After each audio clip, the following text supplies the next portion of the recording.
Ah, yes. So if this were a battle of Microsoft's Bing AI and Google's Bard AI, Microsoft would already have an advantage. As far as I know, Microsoft did not region lock their public beta the way Google is. So these are a couple of hot takes that I've gotten from the little use that I've had of Bard AI. So right off the bat, we have the approach. With Bing, responses to a question are handled with the AI's natural sounding response plus citations to where the AI found the info on the web. So if you have a particular section of the response that you need more information on, you can just click on the citation. Bard AI does it the pure chat GPT way of generating a natural sounding response in an essay sort of format, complete with bullet points where necessary as well as paragraphing. It's a better presentation and good for copy pasting, but it's not giving any citations, so those looking to dive deeper into a part of the response will have a harder time with that than with Bing. Bard AI seems to be providing a more comprehensive summary or just a longer response than Bing.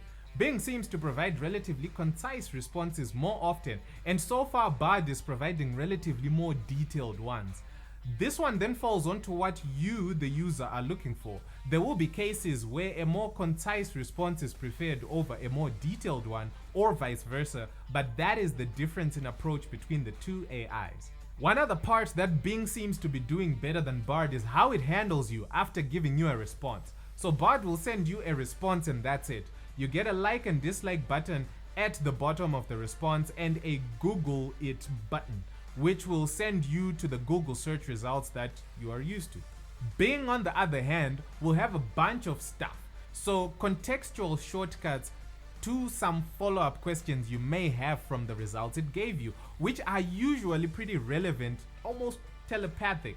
In some cases, it even pulls up some videos on YouTube relevant to the stuff it searched for you. It seems like a more comprehensive search assistant, if I can call it that. These are just a few hot takes on how the two AIs fare against each other. Bing's AI is now available to everyone, but there is still a waitlist for Bard AI, so Google is certainly still running some tweaks and getting it ready for the masses. So it might not be its final form. Those of you with access to Bard AI, what interesting things are you finding out about it and how do they compare to Bing?